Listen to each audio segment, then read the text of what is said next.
الحمد لله الحمد لله الحمد لله الحمد لله الحمد لله. الحمد لله نحمده ونستعينه ونستغفره ونعوذ بالله من شرور أنفسنا ومن سيئات أعمالنا. من يهده الله فلا مضل له ومن يضلل فلا هادي له. وأشهد أن لا إله إلا الله وحده لا شريك له وأشهد أن محمدا عبده ورسوله. أما بعد، يا أيها الذين آمنوا اتقوا الله حق تقاته ولا تموتن إلا وأنتم مسلمون.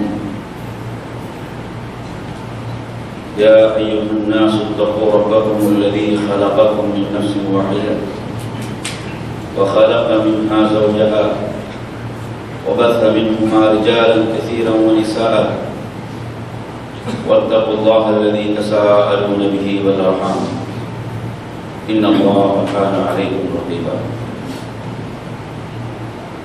يا أيها الذين آمنوا اتقوا الله وقولوا قولا سديدا يصلح لكم أعمالكم ويغفر لكم ذنوبكم ومن يطع الله ورسوله فقد فاز فوزا عظيما. فإن أصدق الحديث كتاب الله وخير الهدي هدي محمد صلى الله عليه وسلم وشر الأمور محدثاتها وكل محدثة بدعة وكل بدعة ضلالة وكل ضلالة في النار. அளவற்ற அருளாளனும் நிகரற்ற அன்புடையவருமாகிய வல்லல்லாஹ் திருப்பெயரால் ஆரம்பம் செய்கிறேன். அவனது சாந்தியும் சமாதானமும் இவ்வையத்திற்கு அற்புடையாக வந்துவித்த இறுதி தூதர் நமது உயிரிலும் மேலான நபிகள் நாயகம் ஸல்லல்லாஹு அலைஹி வஸல்லம் அவர்கள் அந்நபர்களின் வாழ்க்கை வழிமுறைகளை பின்பற்றி நடந்த அன்னாரது குடும்பத்தவர்கள், அன்னாரது தோழர்கள், அந்த தூய வழியில் எவர்களெல்லாம் பயணம் செய்தார்களோ, பயணித்துக் கொண்டிருக்கின்றார்களோ, பயணம் செய்யவிருக்கின்றார்களோ அந்த அனைவர் மீதும் உண்டாவதாக. கணித்திற்குரிய வல்லல்லாஹ்வின் நல்லடியார்களே, நாம் ஹிஜ்ரி 1435 இறுதி மாதத்திலே இருந்து கொண்டிருக்கின்றோம். துல்ஹஜ் மாதம் என்பது வருடத்தினுடைய இறுதி மாதமாக இருக்கிறது. இஸ்லாத்தினுடைய ஐம்பெரும் கடமைகளில் இறுதி கடமையாக திகழ்கின்ற ஹஜ்ஜுடைய கடமையை நிறைவேற்றிவிட்டு ஹாஜிகள் ஊர் திரும்பிக் கொண்டிருக்கின்றார்கள். பலர் ஊர் திரும்பிவிட்டார்கள். அல்லாஹு தஆலா அவர்களுடைய அந்த ஹஜ்ஜை ஏற்றுக்கொள்வானாக. அன்பிற்குரியவர்களே, ஒரு வருடம் நம்மை விட்டு விடைபெற்று செல்ல போகிறது. ஒரு வருடம் நம்மை விட்டு விடை பெறுகின்ற போது உண்மையில் நாம் பின்னோக்கி பார்க்க வேண்டிய பல விடயங்கள் இருந்து கொண்டிருக்கின்றன. ஒவ்வொரு வருடத்தையும் வழி அனுப்பி கொண்டிருக்கின்றோம். ஒவ்வொரு நொடியையும், ஒவ்வொரு நிமிடத்தையும், ஒவ்வொரு மணி நேரத்தையும், ஒவ்வொரு நாளையும், ஒவ்வொரு வாரத்தையும், ஒவ்வொரு மாதத்தையும், ஒவ்வொரு வருடத்தையும் வழி அனுப்புகின்றோம் என்றால் இந்த நாட்கள், இந்த காலம் தான் மனிதனாக இருக்கிறான். இமாம் ஹஸனுல் பஸ்ரி ரஹிமஹுல்லாஹ் குறிப்பிடுகிறார்கள், ஆதமுடைய மகனே, நீதான் காலம். உன்னிலிருந்து ஒரு நாள் பிரிவதென்பது, உன்னிலிருந்து ஒரு பகுதி பிரிந்து விடுகிறது என்பதுதான் பொருளாகும். மனிதனுக்குரிய மதிப்பும் சிறப்பும் அவன் உயிரோடு இருக்கும் வரைதான். காலம் நிறைவடைந்தவுடன் அவன் எவ்வளவு பெரிய செல்வந்தனாக, அவன் எவ்வளவு பெரிய ஆட்சிக்கும் அதிகாரத்துக்குரியவனாக இருந்தாலும் அவனுடைய உடலிலிருந்து உயிர் பிரிந்துவிடும் என்று சொன்னால் அவனை கொண்டு போய் அடக்கம் செய்து விடுவார்கள். அவனுக்கு எந்த பெருமதியும் இல்லை என்பதை நாம் பார்க்கிறோம். அன்பிற்குரிய சகோதரர்களே, ஒவ்வொரு மனிதனும், ஒவ்வொரு முஸ்லிமும் சிந்திக்க வேண்டிய ஒரு முக்கியமான விடயம் என்னவென்றால், இவ்வளவு வேகமாக நாட்கள் நகர்ந்து கொண்டிருக்கின்றன, வாரங்கள், மாதங்கள், வருடங்கள் நகர்ந்து கொண்டிருக்கின்றன. நாம் எதை நோக்கி விரைந்து கொண்டிருக்கின்றோம்? எதை நோக்கி நாம் சென்று கொண்டிருக்கிறோம்? அலி ரலியல்லாஹு அன்ஹு ஒரு கூற்றை நீங்கள் புகாரியிலே பார்க்கலாம். இரு தஹலத்தித் துன்யா முதுபிரா ஒரு தஹலத்தில் ஆகிரத்து முகுபிலா. இந்த உலக வாழ்வு என்பது பின்னோக்கித்தான் பயணித்துக் கொண்டிருக்கிறது. மறுமை என்பது உங்களை முன்னோக்கி வந்து கொண்டிருக்கிறது. இவ்வுலக வாழ்வு என்பது நீங்கள் நல்லறன்கள் செய்வதற்கு உங்களுக்கு வழங்கப்பட்ட சந்தர்ப்பமாகும். இங்கு விசாரணைகள் கிடையாது. நாளை விசாரணைகள் ஆரம்பமாகும். அங்கு உங்களுக்கு நல்ல அமல்கள் செய்வதற்கு வாய்ப்பு கிடையாது.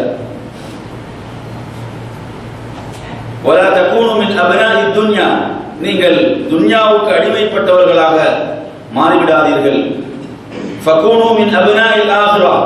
நீங்கள் மறுமையை இலக்காக கொண்டவர்களாக மாறிவிடுங்கள் என்று குறிப்பிடுகிறார்கள். அன்பிற்குரிய சகோதரர்களே, இவ்வுலக வாழ்வென்பது பின்னோக்கித்தான் பயணித்துக் கொண்டிருக்கிறது. நாம் மன்னரையும் மறுமையையும் நோக்கி பயணித்துக் கொண்டிருக்கிறோம் என்பதை அனைவரும் அறிந்து வைத்திருக்கிறோம். ஆனால் அதற்குரிய தயாரிப்புகள் நம்மிடத்திலே எப்படி இருக்கின்றன என்பதுதான் மிகப்பெரிய கேள்வியாக இருந்து கொண்டிருக்கிறது. அன்பிற்குரிய சகோதரர்களே, அல்லாஹ் தஆலா அல் குர்ஆனின் மூலம் நமக்கு அதிகம் நினைவூட்டிக் கொண்டிருக்கிறான். நீங்கள் மறுமைக்காக, உங்களுடைய மன்னரை வாழ்க்கைக்காக எதை நீங்கள் தயார்படுத்தி இருக்கின்றீர்கள் என்பதை. இந்த மௌத், மரணம் என்பது அதிகம் நினைவு கூறப்பட வேண்டிய ஒன்றாக இருந்து கொண்டிருக்கிறது. இந்த மௌத்தை, மரணத்தை ஒரு மனிதன் உரிய முறையிலே அவன் நினைவு கூறுகின்ற போது அவனுக்கு பல மணி நேர உபதேசங்கள், போதனைகள் அவனுக்கு தேவைப்பட மாட்டார். அப்துல்லாஹ் இப்னு உமர் ரலியல்லாஹு அன்ஹு குறிப்பிடுகிறார்கள், ஒரு மூமினுக்கு, ஒரு முஸ்லிமுக்கு மௌத் மாத்திரமே மிகப்பெரிய போதனையாக, உபதேசமாக இருந்து கொண்டிருக்கிறது. இந்த மரணத்தை அவன் சிந்திப்பான் என்று சொன்னால் அவனுக்கு உபதேசங்கள், போதனைகள் எதுவுமே தேவைப்பட மாட்டார். ஏன்? அவ்வளவு உண்மைகளையும் யதார்த்தங்களையும் அது உள்ளடக்கி இருக்கிறது. இந்த மௌத்தை, மரணத்தை ஒருவர் உரிய முறையிலே நினைவு கூறுவார் என்று சொன்னால், இதை உரிய முறையிலே சிந்திப்பார் என்று சொன்னால், இது அவரை நல்வழிப்படுத்தும், அவரை ஒரு சிறந்த மனிதராக மாற்றும். அன்பிற்குரிய சகோதரர்களே, நாம் வாழுகின்ற இந்த உலகத்திலே நாம் பார்க்கின்றோம், மனிதன் எதை நோக்கி போட்டி போட்டுக் கொண்டிருக்கிறான் என்றால், இந்த உலக வளங்களையும், உலக ஆடம்பரங்களையும், உலக பொருளாதாரத்தையும் நான் எப்படி பெருக்கிக் கொள்வது, அவனை விட நான் எப்படி அதிகமாக பொருளாதாரத்தை சேர்ப்பது, எனது வீட்டை அழகாக்குவது, அவனை விட எப்படி ஒரு சொகுசான வாகனத்தை வாங்குவது, எப்படி வியாபாரத்தை பெருக்குவது, இதிலேயே மனிதன் போட்டி போட்டுக் கொண்டிருக்கிறான். நபிகள் நாயகம் ஸல்லல்லாஹு அலைஹி வஸல்லம் அவர்கள் இதை மறுமைக்குரிய அடையாளங்களில் ஒன்றாகவும் குறிப்பிட்டார்கள். அல்லாஹ்வுடைய தூதர் சொல்கிறார்கள், அதாவது ஆடு மேய்த்துக் கொண்டிருந்த ஒரு சமுதாயம், பாலனிகள் அற்ற, தங்களை மறைத்துக் கொள்வதற்கு போதிய ஆடைகள் அற்ற, ஆடுகளை மேய்த்துக் கொண்டிருந்த ஒரு சமுதாயம், யததாவலூன ஃபில் புன்யான், கட்டிடங்களை கட்டுவதிலே அவர்கள் போட்டி போட்டுக் கொண்டிருப்பார்கள். அந்த நிலையை நாம் பார்க்கிறோம். அன்பிற்குரிய சகோதரர்களே, அல்லாஹ்வுடைய தூதர் எப்படியான ஒரு நிலையிலே ஒரு பாலைவன மண்ணில் இருந்து கொண்டு இந்த முன்னறிவிப்பை செய்தார்களோ, அந்த முன்னறிவிப்பினுடைய உண்மை நிலையை நாம் இப்போது கண்கூடாக பார்த்துக் கொண்டிருக்கிறோம். மக்கள் எதற்கு போட்டி போடுவார்கள் என்று சொன்னால், இந்த உலகத்தையும் உலக சுகபோகங்களையும் உலக ஆடம்பரங்களையும் பெருக்கிக் கொள்வதிலே ஒருவருக்கொருவர் போட்டியாக மாறிவிடுவார்கள். மறுமை நெருங்கிக் கொண்டிருக்கிறது. ஆனால் மனிதன் உலகிலே போட்டி போட்டுக் கொண்டிருக்கிறான்.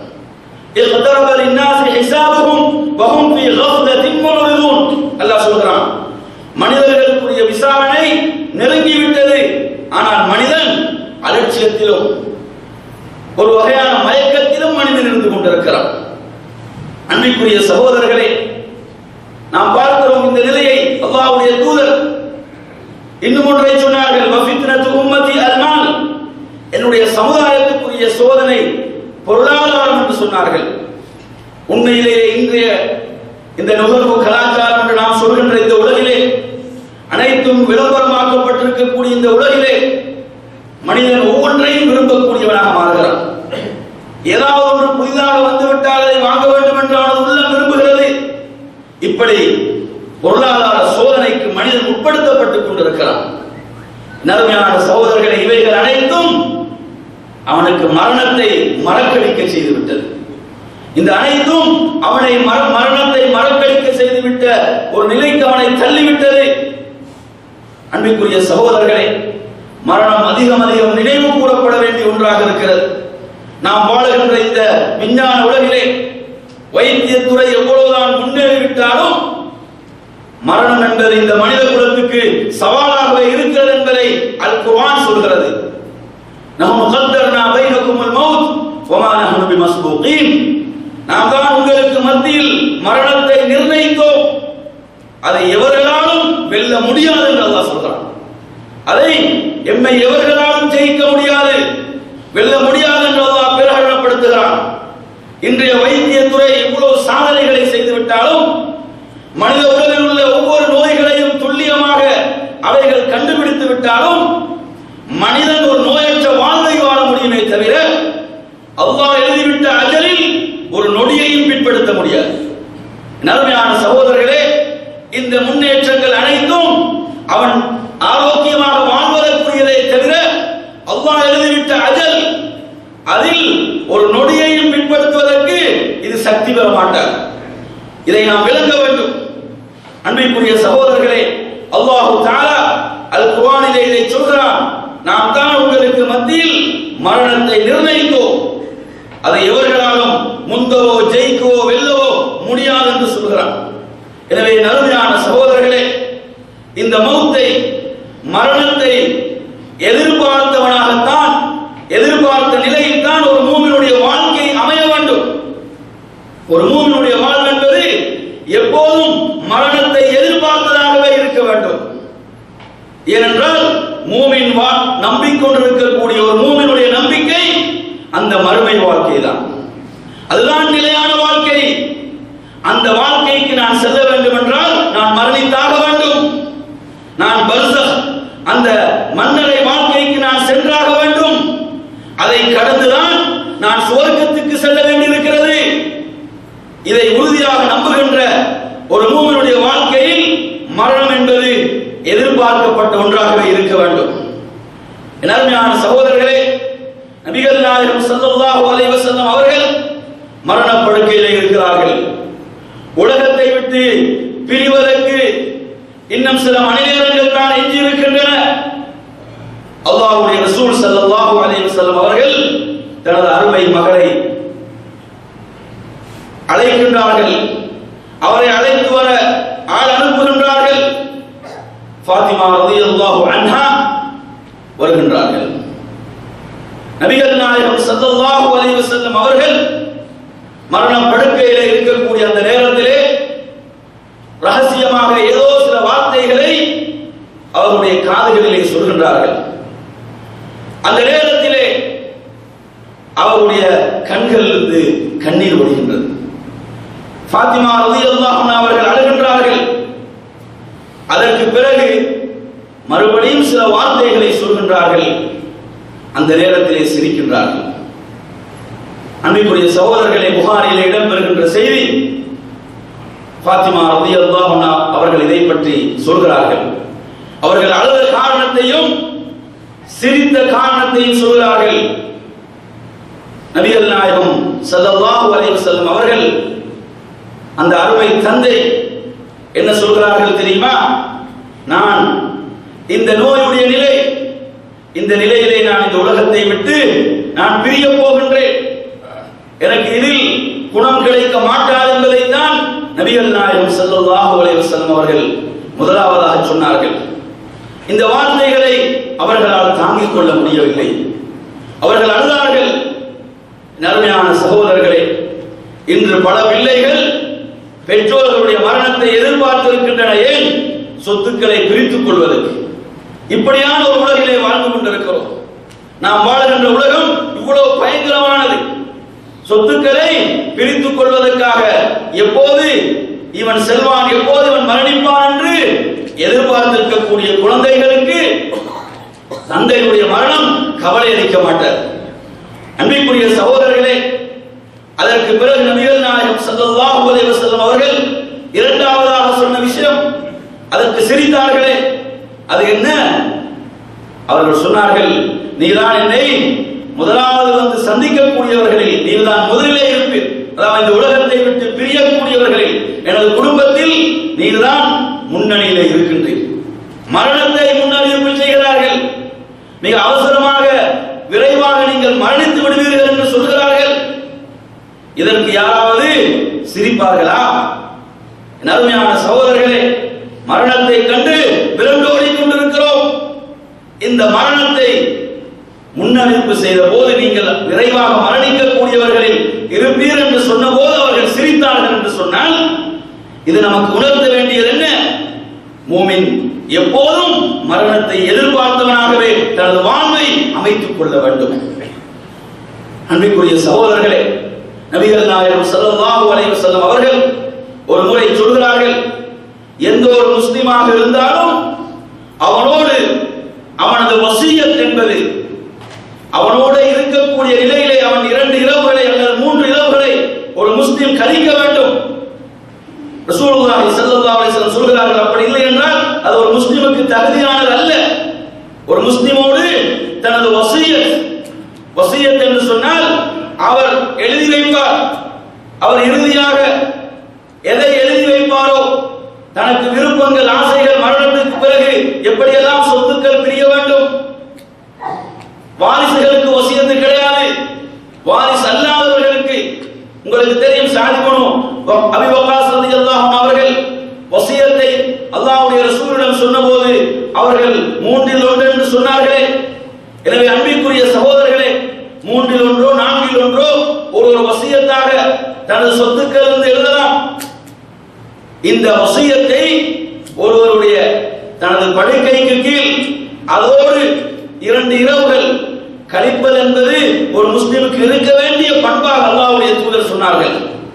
அன்பிற்குரிய சகோதரர்களே, அப்துல்லாஹ் இப்னு உமர் ரலியல்லாஹு அன்ஹு சொல்கிறார்கள், இந்த செய்தியை நான் எப்போது அல்லாஹ்வுடைய ரசூலிடமிருந்து செவிமடுத்தேனோ அன்றிலிருந்து எனது வசியத் எனது தலைக்கு கீழ் தான் இருந்தது. ஒவ்வொரு இரவிலும் நான் தூங்க செல்லும் போது வசியத் எனது தலைக்கு கீழ் தான் இருந்தது என்று சொல்கிறார்கள். இந்த செய்தி நமக்கு எதை உணர்த்துகிறது என்று சொன்னால், ஒரு மூமினுடைய வாழ்வில் மரணம் எதிர்பார்க்கப்பட்டதாகவே இருக்க வேண்டும். சிந்தனை செய்து பாருங்கள், நம்மில் யாரிடம் வசியத் என்பது தயார்படுத்தப்பட்ட நிலையில் இருக்கிறது? வசியத் என்பது எப்படி போனாலும் எடுத்த கடன்களையே ஒருவன் பதிவு செய்யவில்லை. தான் யாரிடமிருந்து கடன்களை பெற்றிருக்கிறேன், இந்த கடன்களாவது பதிவில் இருக்கிறதா? எனக்கு மரணம் இந்த நேரத்தில் என்னை பிடித்துக் கொள்ளலாம், நான் மரணித்து விட்டால் எனக்கு தான் இந்த கடன்களை அடைக்க முடியவில்லை, எனது பிள்ளைகளாவது இதை அடைப்பார்கள் என்பதற்காகவாவது இந்த பதிவுகள் எவ்விடம் இருக்கிறதா? கொஞ்சம் சிந்தனை செய்து பாருங்கள் என் அருமையான சகோதரர்களே. கடன் என்பது மன்னிக்கப்படாத ஒரு குற்றமாக இருக்கிறது. ஷஹீதுடைய அனைத்து பாவங்களும் மன்னிக்கப்படும் கடனை தவிர என்று அல்லாஹ்வுடைய ரசூல் சொன்னார்கள். இதை ஒரு பாவமாகத்தான் நினைத்து வாழ்ந்து கொண்டிருக்கிறோமா? எனவே அன்பிற்குரிய சகோதரர்களே, ஒரு மூமினை பொறுத்தவரையில் அவன் மரணத்தை எதிர்பார்த்தவனாகவே, மௌத்தை எதிர்பார்த்தவனாகவே தனது வாழ்வை அமைத்துக் கொள்ள வேண்டும். உண்மையிலேயே மௌத்தை எதிர்பார்த்து வாழக்கூடியவனை பொறுத்தவரையில் எப்படி அவனுடைய வாழ்வு அமையும் என்று சொன்னால், அவன் எல்லா பாவங்களிலும் விடுபட்டவனாக, அவனுடைய அனைத்து பாவங்களுக்கும் ரப்பிடத்தில் மன்னிப்பை பெற்றவனாக தான் ஒரு மூமின் வாழ்ந்து கொண்டிருப்பான். இந்த நிலையிலே அவனுடைய இந்த நாளில் அவனிடம் எந்த பாவம் இருக்காது. மனிதனுடைய வாழ்வை பொறுத்தவரையில் 3 நாட்கள், ஒரு நாள் கழிந்து விட்டது, ஒரு நாள் இப்போது அவன் வாழ்கின்ற நாள், இதில் கூட அவன் வாழ்கின்ற நொடிகளில் மாத்திரம்தான் அவனுக்கு உத்தரவாதம் இருக்கிறது. அருமையான சகோதரர்களே, நாம் வாழ்கின்ற இந்த நாளில், இந்த ஜும்மாவுடைய நாள் என்பது நமக்கு உத்தரவாதம் இருக்கிறதா? இல்லை. நாம் கழிக்கக்கூடிய அந்த நொடிகளில் மாத்திரம்தான் நமக்கு உத்தரவாதம். ஏனென்றால் மரணம் அப்படித்தான் பிடித்துக் கொள்ளும். அதே போன்று அவனை முன்னோக்கி வருகின்ற ஒரு நாள் இருக்கிறது, அதில் உத்தரவாதம் கிடையாது. அருமையான சகோதரர்களை, இப்படி வாழ்கின்ற ஒரு மூமின், ஒரு முஸ்லிம் தன்னுடைய அனைத்து பாவங்களுக்கும் மன்னிப்பை பெற்றவனாகவே இருக்க வேண்டும். அல்ஹம்துலில்லாஹ், என்னிடத்தில் இப்போது எந்த பாவமும் கிடையாது, நான் எல்லா பாவங்களுக்கும் பாவ மன்னிப்பை பெற்றுவிட்டேன், நான் எவர்களுடைய உரிமைகளில் எல்லாம் கை வைத்தேனோ அவைகளை எல்லாம் திருப்பி ஒப்படைத்து விட்டேன். இப்படி ஒரு மூமின் மரணத்துக்கு தயாரானவனாக, அதை எதிர்பார்த்தவனாக வாழ வேண்டும். அன்பிற்குரிய சகோதரர்களே, மிகப்பெரிய நிம்மதி என்ன தெரியுமா? இந்த நேரத்தில் நாம் ஒவ்வொருவரும் நமது உள்ளங்களில் கை வைத்து கேட்போம், அல்ஹம்துலில்லாஹ், என்னிடத்தில் இப்போது எந்த பாவமும் கிடையாது, எந்த தவறும் கிடையாது, நான் எல்லா பாவங்களுக்கும் ரப்பிடத்தில் தௌபா செய்திருக்கிறேன், எல்லா பாவங்களுக்கும் தௌபா செய்து மீண்டு விட்டேன். இந்த உணர்வோடு வாழ்கிறோமா? அல்ஹம்துலில்லாஹ், நாம் மரணத்துக்கு தயாராக இருக்கிறோம், மரணத்தை எதிர்பார்த்திருக்கிறோம். அருமையான சகோதரர்களே, யூதர்கள் என்ன தெரியுமா சொன்னார்கள்? நாம் தான் அவுலியா அல்லாஹ், அல்லாஹ்வுடைய நேசர்கள் நாம் என்று யூதர்கள் சொன்னார்கள். அல்லாஹ் குர்ஆனின் மூலம் சவால் விடுக்கிறான், குல் யா அய்யுஹல்லதீன ஹாது இன் ஸஅம்தும் அன்னகும் அவுலியாஉ லில்லாஹி மின் தூனின் நாஸ் ஃபதமன்னவுல் மௌத இன் குன்தும் ஸாதிகீன். நபியே, நீங்கள் யூதர்களுக்கு சொல்லுங்கள், அவர்கள் உண்மையிலேயே அல்லாஹ்வுடைய அவுலியாக்கள், அல்லாஹ்வுடைய நேசர்கள், மனிதர்களில் அவர்கள் மாத்திரம் தான் அவுலியாக்கள் என்றால், அவர்கள் அதிலே உண்மையாளர்கள் என்றால், அவர்களுக்கு மௌத்தை விரும்ப சொல்லுங்கள், அவர்களுக்கு மௌத்தை விரும்ப சொல்லுங்கள். அல்லாஹ் சொல்றான், வலா யதமன்னவுனஹு அபதா, அவர்கள் அதை ஒருபோதும் அதை விரும்ப மாட்டார்கள், ஒருபோதும் அதை ஆசை வைக்க மாட்டார்கள். ஏன்? அவர்கள் அவ்வளவு அநியாயங்களையும் அக்கிரமங்களையும் பாவங்களையும் தான் அவர்கள் முற்படுத்தி அனுப்பியிருக்கிறார்கள்.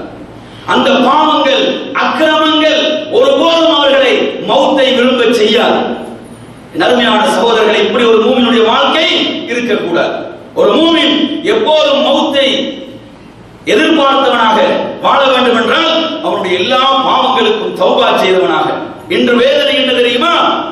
தௌபாவை தள்ளி போடுகிறோம், பாவ மன்னிப்பை தள்ளி போடுகிறோம். சில பாவங்களில் இருந்து விடுபட முடியாது என்று அவனே முடிவு செய்து விடுகிறான். வேதனை என்ன? அவனே முடிவு செய்கிறான், இந்த பாவத்திலிருந்து என்னால் விடுபட முடியாது, இதிலிருந்து என்னால் விடுபட முடியாது என்று அவன் ஷைத்தானுக்கு சரணடைந்து விடுகிறான். ரப்புக்கு சரணடைய வேண்டியவன், ரப்புக்கு கட்டுப்பட வேண்டியவன் ஷைத்தானின் முன்னால் சரணடைந்து அவன் முடிவு செய்கிறான், இந்த பாவத்தை என்னால் விட முடியாது. இவர் மௌத்துக்கு தயாராகவே, இவர் மரணத்தை எதிர்பார்த்து வாழக்கூடியவரா? எனவே அன்பிற்குரிய சகோதரர்களை, மௌத் ஒரு மூமினுக்கு எப்படி அமையும், இந்த மரணம் ஒரு மூமினுக்கு எப்படி அமைய வேண்டும்?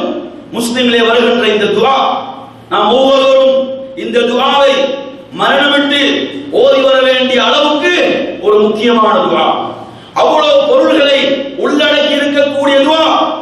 ஒரு மூமினுடைய, முஸ்லிமுடைய மௌத் எப்படி இருக்கும் என்பதை சொல்கின்ற துஆ. அல்லாஹும்ம அஸ்லிஹ் லி தீனி அல்லதி ஹுவ இஸ்மத்து அம்ரி. அல்லாஹ்வுடைய தூதர் சொல்கிறார்கள், யா அல்லாஹ், அஸ்லிஹ் லி தீனி, என்னுடைய மார்க்கத்தை, தீனை எனக்கு சீர்படுத்தி விடுவாயாக. ஹுவ இஸ்மத்து அம்ரி, அதுதான் என்னுடைய எல்லா காரியங்களிலும் உறுதிமிக்கது, பலமிக்கது.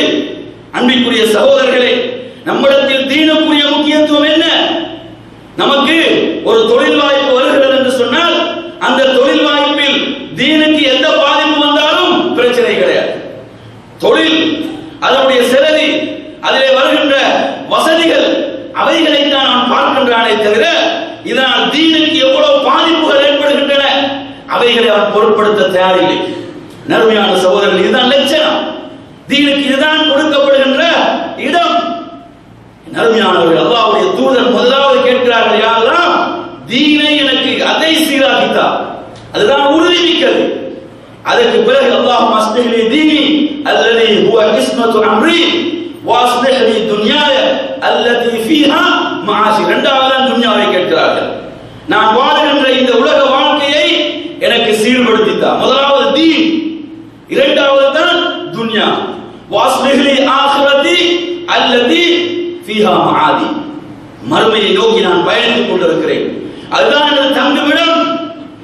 நறுமையான சகோதரர்களே, அதை மறந்து விடுகிறோம். குர்ஆன் சொல்கிறது, மனிதன் கை சேதப்படுவான். எப்படி? யா லைதனி கத்தம்து லி ஹயாதி.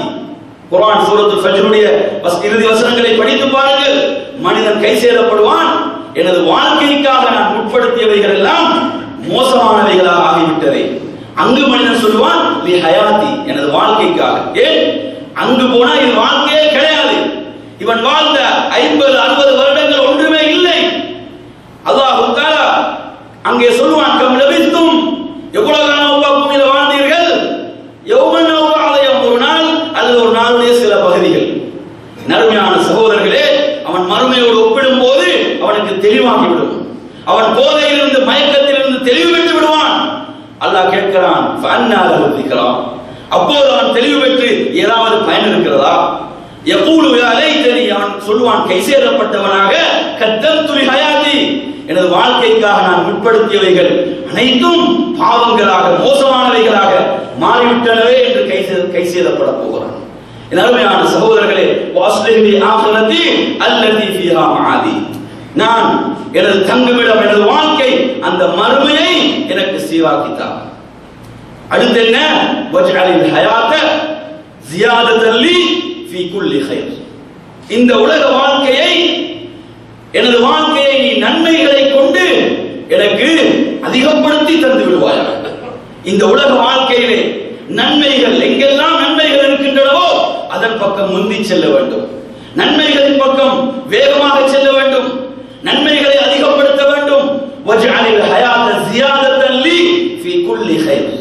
என் அருமையான சகோதரர்களே, இன்று வேதனை என்ன தெரியுமா? ஒவ்வொரு நாளும் பொழுதும் கழிய கழிய அவன் ரப்பை விட்டு தூரமாகிக் கொண்டே இருக்கிறான். இன்று வேதனை என்ன? ஒவ்வொரு நாளும் பொழுதும் மணி நேரமும் அவனை விட்டு குறைய குறைய அவன் ரப்பை விட்டு தூரமாகிக் கொண்டிருக்கிறான். ஏன்? அவன் செய்கின்ற பாவங்கள். என் அருமையான சகோதரர்களே, 10 நிமிட தொழுகை, 3 மணி நேர சினிமா தாங்குமா? நினைத்து பாருங்கள். ஒரு அமலுக்கு மிக குறைவான நேரத்தை ஒதுக்குகின்றான், பாவங்களுக்கு அதிக நேரங்களை ஒதுக்குகிறான், செலவிடுகின்றான். பேசுகின்ற வார்த்தைகள் பாவம், பார்க்கக்கூடியவைகள் பாவம், கேட்கக்கூடியவைகள் பாவம், சிந்தனைகள் பாவம், அனைத்தும் பாவம் என்றால் அது அவனை ரப்பின் பக்கம் நெருக்கி வைக்குமா அல்லது தூரப்படுத்துமா? அன்பிற்குரிய சகோதரர்களே, எனவே நாம் சிந்தனை செய்து பார்க்க வேண்டும். அதே போன்று நபிகள் நாயகம் ஸல்லல்லாஹு அலைஹி வஸல்லம் அவர்கள் அந்த துஆவுடைய இறுதியிலே சொல்றார்கள், வஜ்அலில் மௌத ராஹத்தன் லீ மின் குல்லி ஷர். துஆவுடைய முக்கியமான இடம் இது. வஜ்அலில் மௌத ராஹத்தன் லீ மின் குல்லி ஷர். மௌத்தை, மரணத்தை யா அல்லாஹ் எல்லா தீமைகளிலிருந்தும் ஓய்வு பெற்றதாக, நிம்மதியானதாக மௌத்தை எனக்கு ஆக்கிவிடு. இதுதான் மூமின். மூமின்களுக்குரிய முன்னோடியார் அல்லாஹ்வுடைய தூதர். அவர்களுடைய துஆ என்ன? அவர்கள் கற்றுத்தந்த பிரார்த்தனை என்ன? மௌத், எல்லா பிரச்சனைகளுக்கும் நெருக்கடிகளுக்கும் தீர்வு, ஓய்வு, நிம்மதி. ஒரு மூமின் நிம்மதி பெறுகின்ற இடம் அது. ஒரு மூமின் எங்கு நிம்மதி பெறுகிறான்? அவனுடைய மரண வேளையில். ஆனால் மூமின் அல்லாதவர்களுக்கு, ஃபாசிக்கள், காஃபிர்கள், முனாஃபிக்குகளுக்கு அங்குதான் நெருக்கடி ஆரம்பிக்கிறது, அங்குதான் வேதனை ஆரம்பிக்கிறது. ஆனால் ஒரு மூமின் அங்குதான் அவன் நிம்மதியை அவன் பெறப்போகிறான், ஓய்வை பெறப்போகிறான். அன்பிற்குரிய சகோதரர்களே, எவ்வளவு பெருமதிமிக்க வார்த்தைகள் இந்த துஆவிலே உள்ளடக்கப்பட்டிருக்கின்றன. இந்த துஆவுடைய பொருளை விளங்க வேண்டும். விளங்கி இதை ஓதி வரக்கூடியவர்களாக மாறுவோம் என்று கூறி முதல் உரையை நிறைவு செய்கின்றேன். வாஹிரு தஅவானா அல்ஹம்துலில்லாஹி ரப்பில் ஆலமீன்.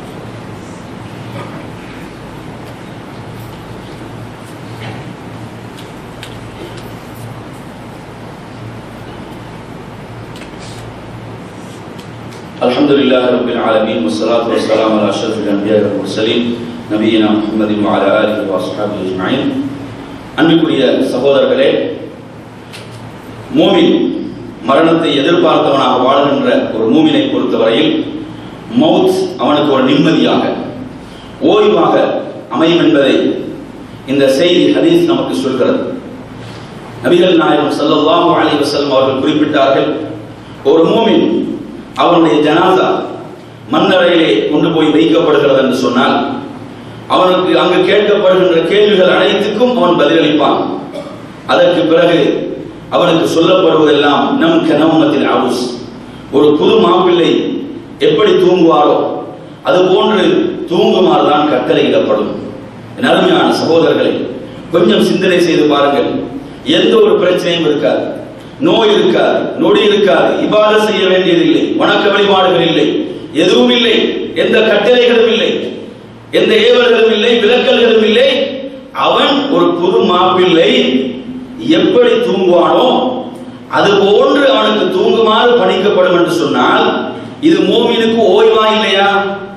அருமையான சகோதரர்களை, அவன் 50-60 வருட கால இந்த உலக வாழ்க்கையில் அவன் ரப்புக்காக ஒதுக்கிய நேரம் மிக குறைவானது, மிக சொற்பமானது.